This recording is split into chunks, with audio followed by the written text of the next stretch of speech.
Les éléments de couverture des toitures inclinées ne sont pas infaillibles dans leur rôle de protection des combles. Des infiltrations d'eau ou de poussière peuvent être causées par des conditions climatiques rudes, comme des vents forts ou des averses de neige. L'écran de sous-toiture, placé sous les éléments de couverture, évite les infiltrations en cas de défaut de couverture, comme par exemple la casse ou le déplacement d'un élément ou bien le développement de mousse.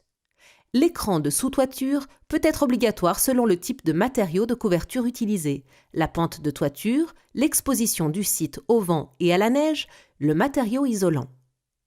Même dans le cas où il n'est pas obligatoire, le professionnel doit le proposer dans son devis de rénovation de toiture.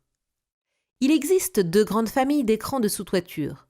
Les écrans de sous-toiture non respirants et les écrans de sous-toiture hautement perméables à la vapeur d'eau appelés HPV. Les écrans de sous-toiture non respirants sont étanches à la vapeur d'eau et se présentent sous 4 formes.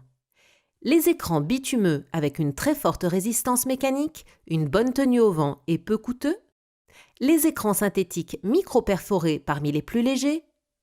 Écrans multicouches très résistants et relativement légers. Et les écrans réfléchissants améliorant le confort lors de pics de chaleur. Pour tous ces écrans non respirants, il est obligatoire de laisser une lame d'air ventilée d'au minimum 2 cm en sous-face de l'égout au faîtage.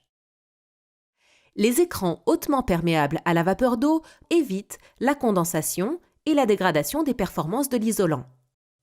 Les écrans HPV peuvent être placés directement sur l'isolant. Les écrans HPV peuvent aussi être réfléchissants sur chacune de leurs faces, améliorant ainsi le confort thermique en hiver comme en été. Pour assurer leur performance et conformément aux normes de mise en œuvre, les écrans HPV réfléchissants doivent être posés sur une lame d'air non ventilée. Quel que soit l'écran de sous-toiture utilisé, un pare-vapeur doit nécessairement être mis en œuvre pour éviter que la vapeur d'eau condense dans l'isolant et dégrade ses performances. La pose d'un écran de sous-toiture répond à des normes garantissant son efficacité. Le raccord à l'égout, le sens de la pose des contrelates et le traitement autour des points singuliers sont indispensables pour garantir l'absence d'infiltration d'eau ou de poussière.